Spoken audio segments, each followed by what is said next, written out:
Hello, my name is Lerato Mahlasela. I'm the Managing Executive for Corporate Education at GIBS.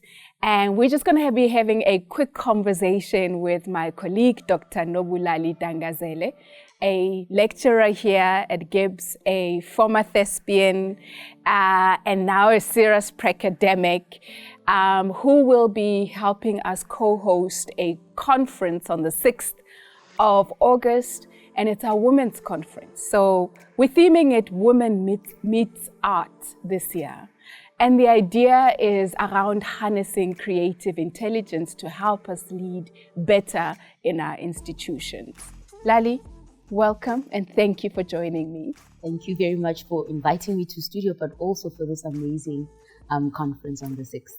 Yeah, I'm looking forward to it. I'm excited. I know. Very excited. I've always shared with Lali that for me, business is both a science and an art. So when we kind of conceptualized this idea of women meets arts, it was like dream come true. It was a brushstroke of intelligence. Of course. And creativity. And creativity, yes.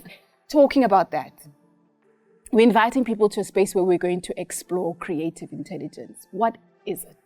So creative intelligence is the ability to be creative, innovative, but also to ask questions that are not obvious, look for solutions in places that normally people wouldn't, but also to draw from different disciplines in a way that enhances to the collaborative and collective aim of what it is that an organization or an individual is looking to do.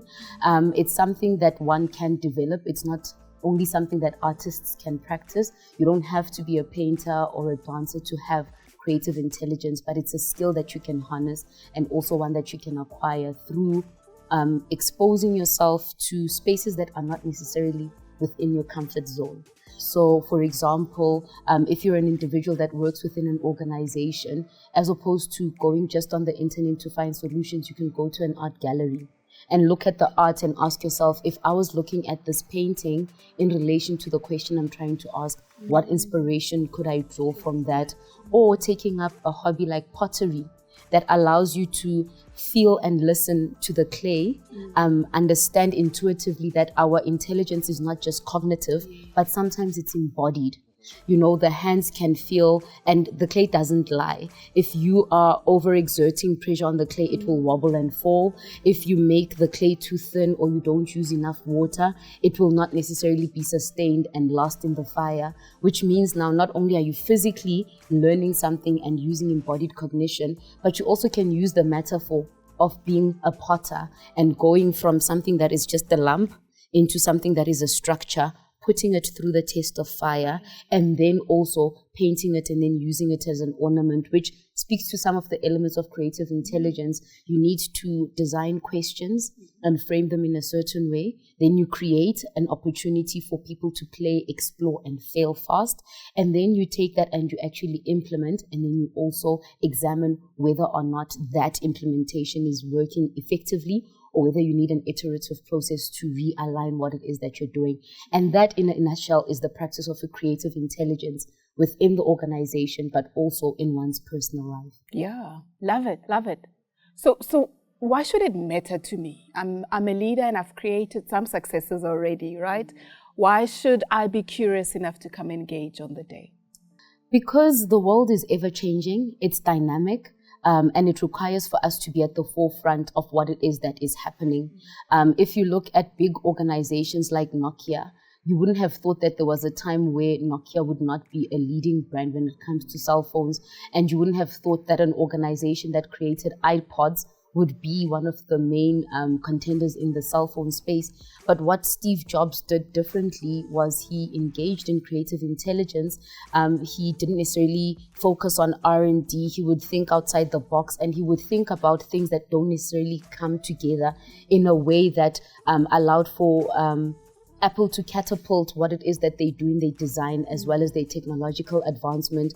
So if you're an organization that is small or even big, that wants to be at the forefront of what you're doing, going against the grain when it looks to when you compare yourself to your competitors. Yes. It's a must that you attend this, to have a day in the week where you can just pause and say, what am I not even thinking I'm doing? And also demystifying the doing things right. We're not looking at intelligence as in IQ, which has got a right answer that needs to be answered within a certain amount of time for it to be measured. We're looking at sometimes questions that might take time to ruminate and need for you to actually leave so that you can come back to them. But also, if you're a leader that is engaging staff that might be burnt out, tired, used to doing things with business as usual, afraid of failing, afraid of experimenting, afraid of playing, and hindered by their overly heightened level of expertise that they can't allow themselves to let go. To be free. And that permission to be free. Yeah, and explore. So we will be having speakers, activities and moments where you can pause and think anew and afresh and creatively about some of your wicked problems, but also to come and think to yourself, if I could have a department that allows for me to look at my organization in a different light, what would that look like? And imagine a day jam-packed with different people that have used creative intelligence as a lever to grow their business, to enhance to their bottom line exponentially, and to do things differently.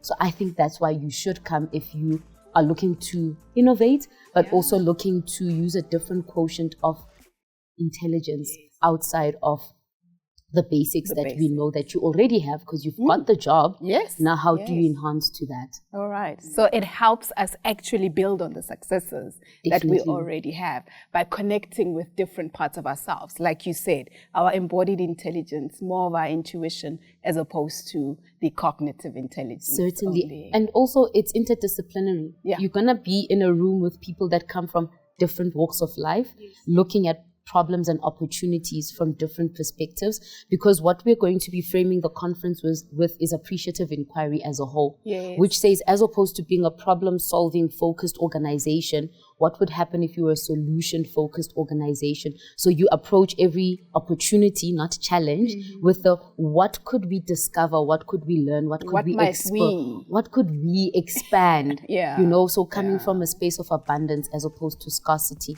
which is a tool that one can absolutely apply in so many aspects. Exactly. Of life. Wonderful. Exactly. Yeah. Oh, Lali, I mean, I'm excited already as you're talking. Okay, exactly.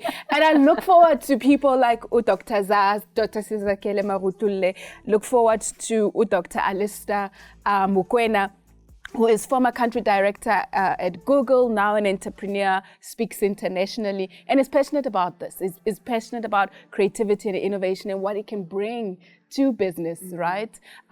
You know Michelle Constant very well from SAFM and the perspectives she will bring. And as the former CEO of Business Arts South Africa, and how she has been able to bring business and art together in an amazing manner.